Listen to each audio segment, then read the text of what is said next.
Today we are going to learn Unit 2, Read 1, Unforgettable Walt Disney. In the last lecture, we had seen two paragraphs.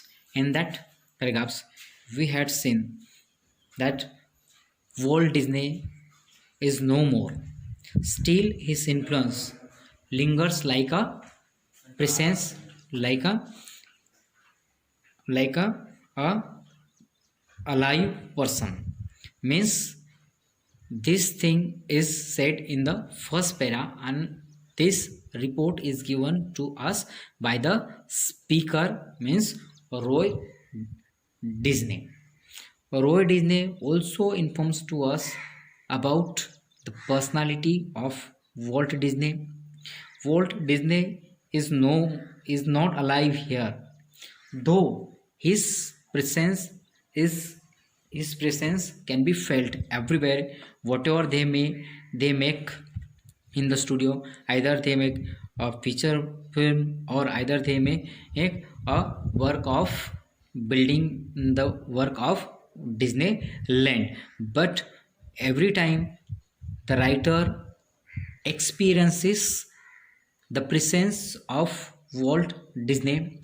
Even the speaker also confessed before us that even today he moves in the studio, he feels that there is a one tall boy who is a country boy who is lean in his thought, thinking in some new projects, something like this.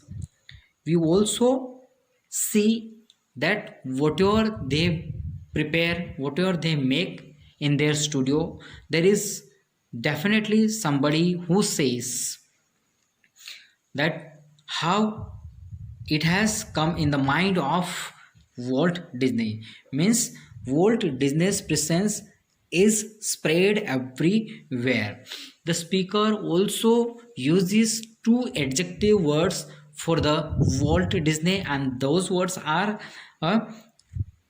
industrious and imaginative. These are the two words which are used by the speaker for the Walt Disney. Walt Disney also informs to us about his character, how he is complex person for the producers, directors to whom this person used to work.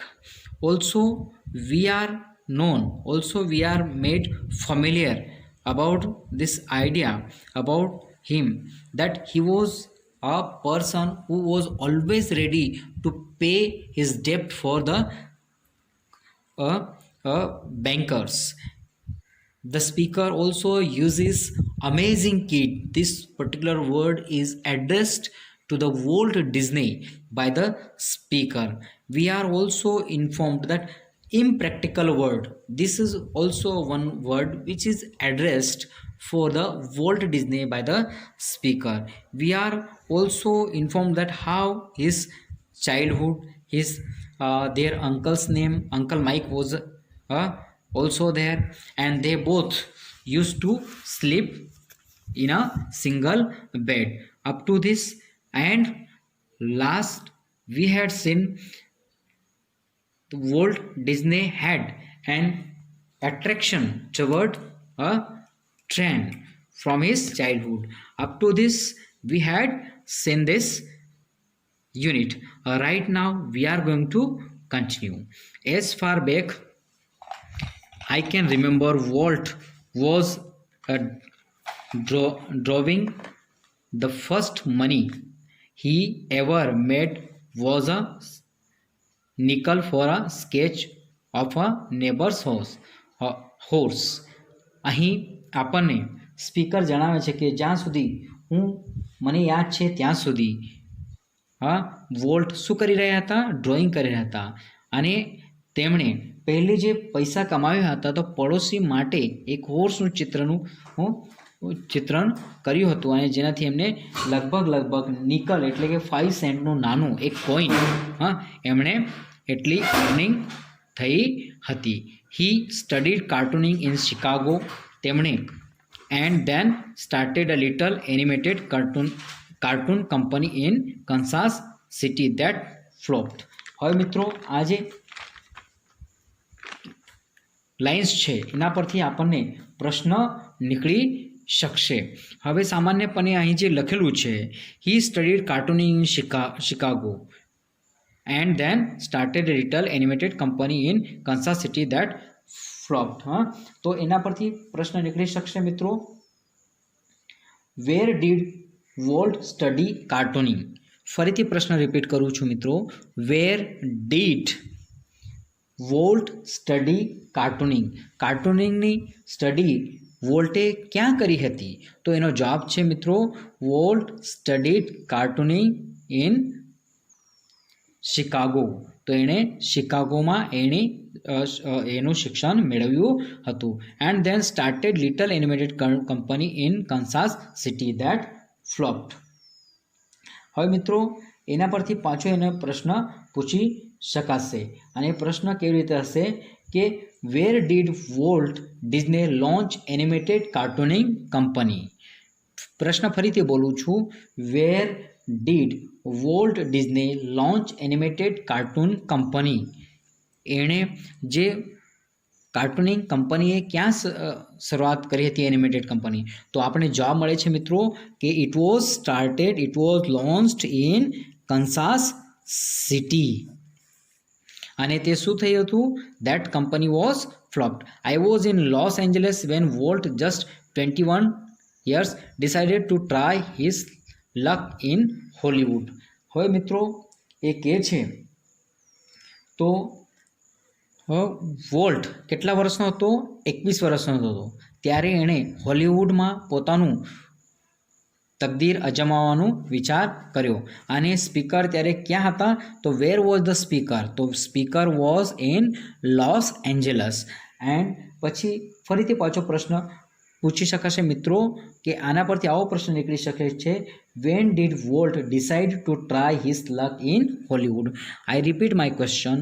When did volt decide to try his luck in Hollywood?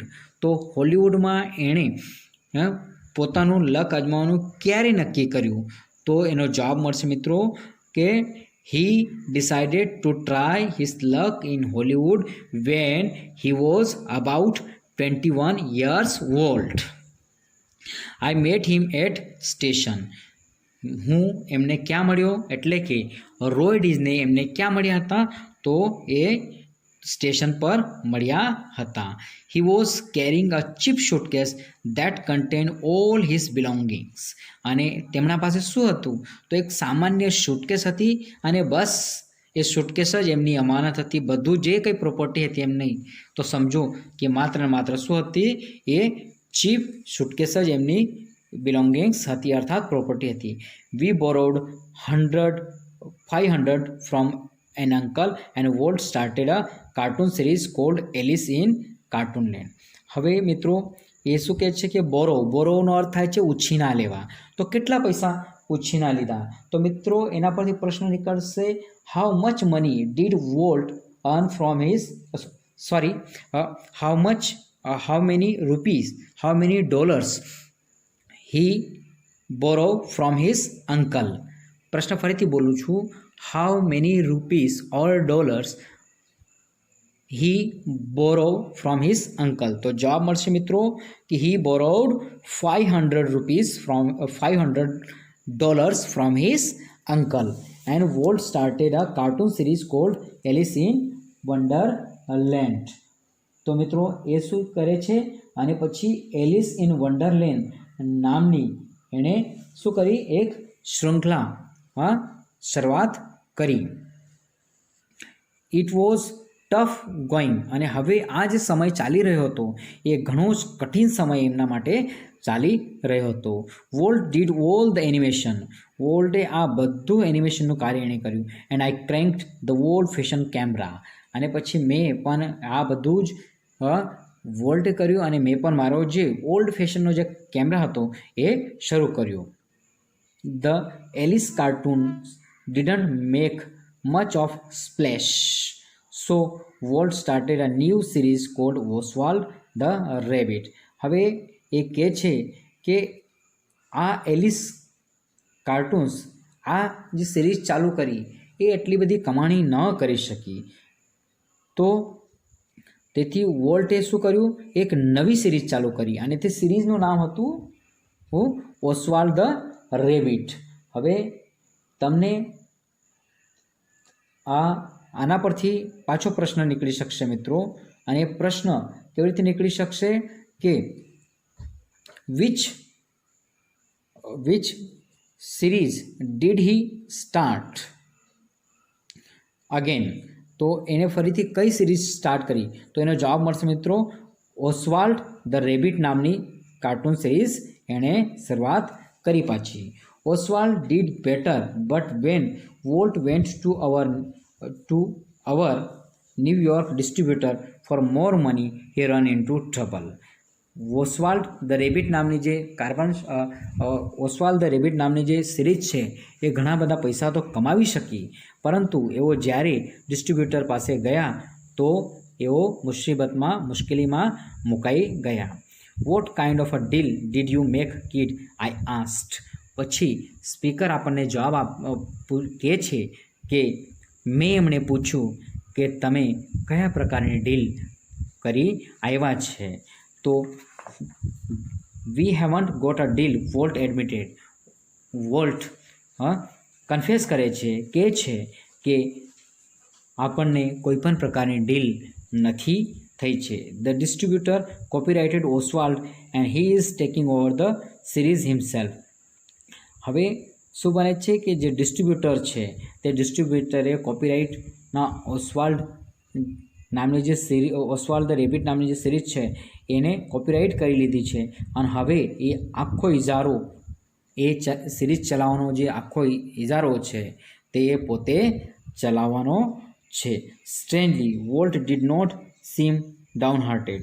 અને એટલું આશ્ચર્યની વાત હતી, એમ કે સ્ટ્રેન્જલી એટલે surprisingly, એના માટે એક આશ્ચર્યની વાત હતી કે આટલું થયા છતાં પણ એનામાં જરાય નર્વસનેસ કે નારાજગી જોવા નહીં મળી હતી. We are going to start a new series, he enthused. It is about a mouse and this mouse we will own the mouse. હવે કહે છે કે we are going to start a new series. એ કહે છે કે હવે થોડા સમય પછી કે થોડા દિવસ પછી આપણે નવી સિરીઝ ચાલુ કરવા જઈ રહ્યા છીએ, અને એ પણ તેટલા જ ઉત્સાહપૂર્ણ એમણે કીધું. It is about mouse. અને હવે જે આવશે તે એક માઉસ વિશે હશે, અર્થાત ઉંદર વિશેની હશે. And this time V will own the mouse. અને હવે આપણને એ માઉસની જે સિરીઝ છે એ આપણી પોતાની જ હશે, પણ કોઈ એને કોપીરાઇટ કરી શકશે નહીં. The rest is history. અને હવે આ જે થયું એ બધો પછી એ ઇતિહાસ થઈ ગયો એમ કે. વોલ્ટ્સ house મિકે celebrated his 14th birthday in 1968 and a happy 14th it was. હવે વોલ્ટના આ ઉંદર મિકી 1968માં તેનો 40મો જન્મદિવસ મનાવવામાં આવે છે, અને 40મો જન્મદિવસ અત્યંત આનંદપ્રદ હતો.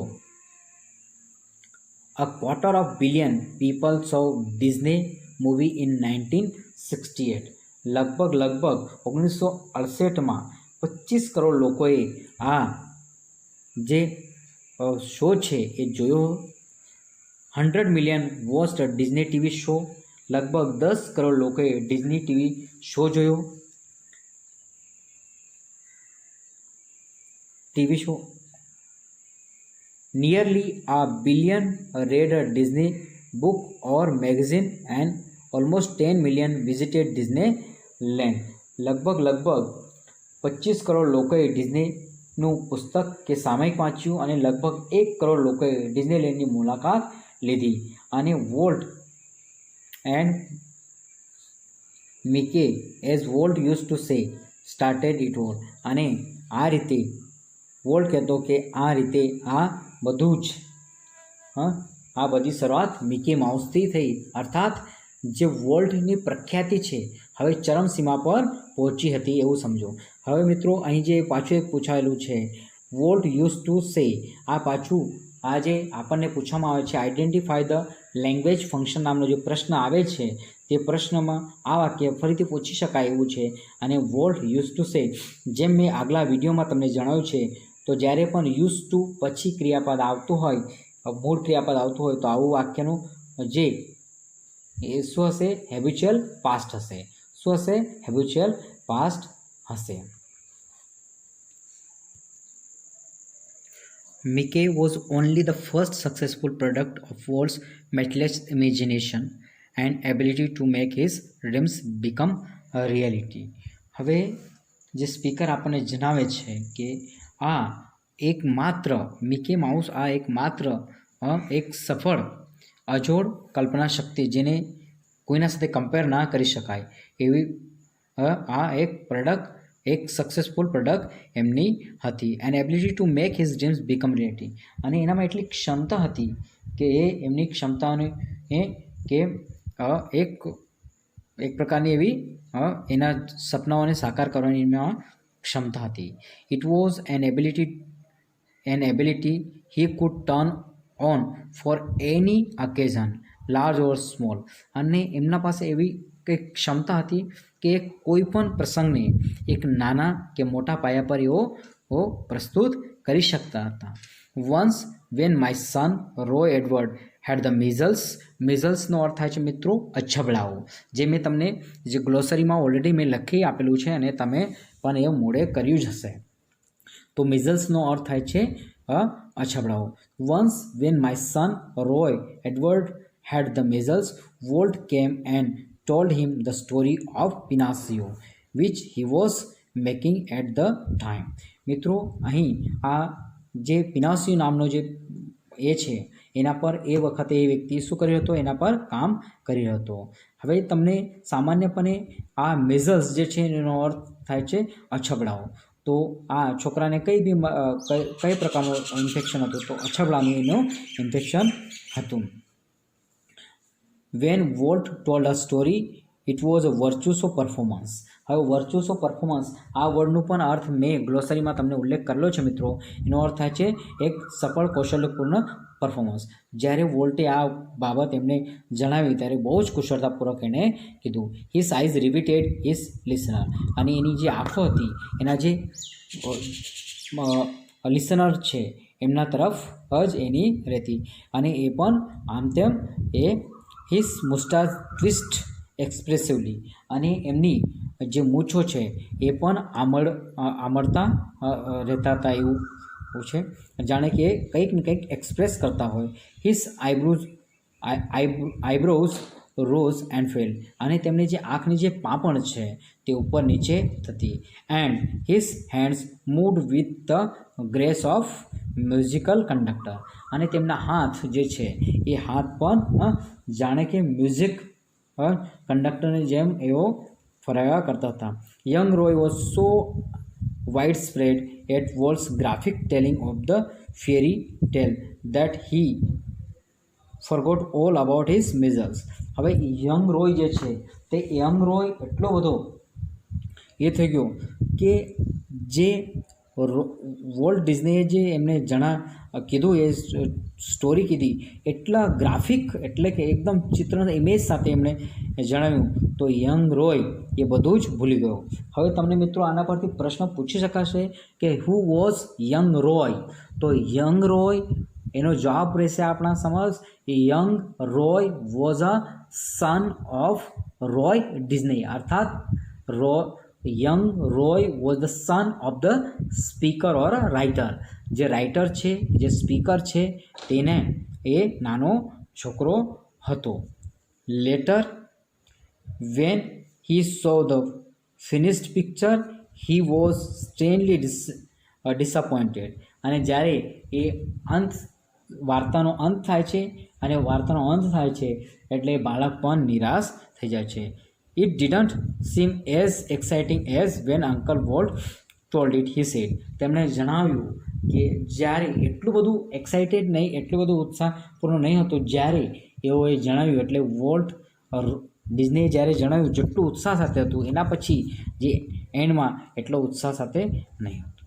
Like many people who work to create humour, volt took it very seriously.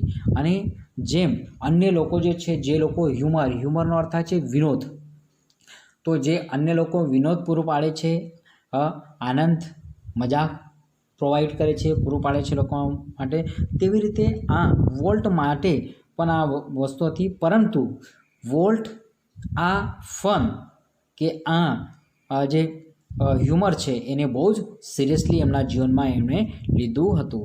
He would often sit glumly through the funniest cartoon, concentrating on some way to improve it. અને ક્યારેક એવો પોતે એકદમ વિચારોમાં તલ્લીન રહીને એક ફનીએસ્ટ કાર્ટૂન સાથે પણ એવો બેસતા અને વિચારતા કે આ કાર્ટૂનને કેવી રીતે વધારે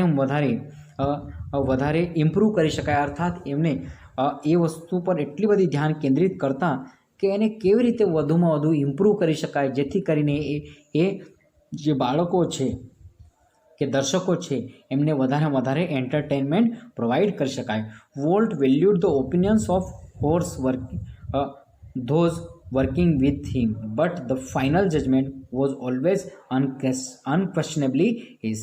વોલ્ટ હંમેશા બીજા લોકો, જે લોકો એમના સાથે કંપનીમાં કામ કરતા, એમને પણ એટલી જ વેલ્યુ આપતા. પરંતુ કોઈ પણ બાબત હોય તો ફાઇનલ જે જજમેન્ટ છે એ ફાઇનલ જજમેન્ટ તો એ પોતે જ લેતા. Once after viewing a new cartoon with evident displeasure. અને એક વખત એ જે કાર્ટૂનના માટે જે આનંદ નિરસ થઈ જાય પછી volt cold comments from a group of people.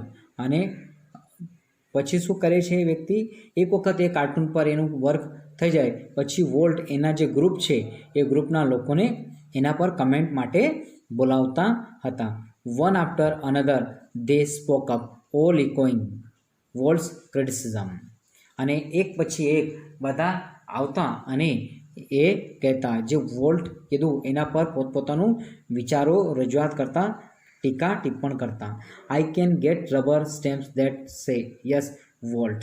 અને એવું પણ એ બાબતને રબર ચોંટાડી દેતા જાણે. He snapped. Then he wheeled and asked the projectionist what he thought. તેઓ થોડાક એટલે કે ચેર પર બેસ્યા તેઓ જરા વ્હીલચેર પર ફર્યા અને કહે છે કે તમે તમારા he ask the projectionist what he thought. તે એવું વિચારે છે કે એમણે જે વિચાર્યું છે. The man sense that dissent was in order, I think you are all wrong, he declared. અને પછી વોલ્ટ જણાવે છે કે તમારું જે ટીકા ટિપ્પણ છે, જે કંઈ બાબત કીધેલ છે તે બધું ખોટું છે. Volt just green, you stick to your projector. અને વોલ્ટ જરાક ક્ષણમાં એને કહે છે કે તમે તમારા પ્રોજેક્ટર સાથે કામ કરો. હી સજેસ્ટેડ. અને એવું એમણે સૂચિત કર્યું. થેન્ક યુ મિત્રો.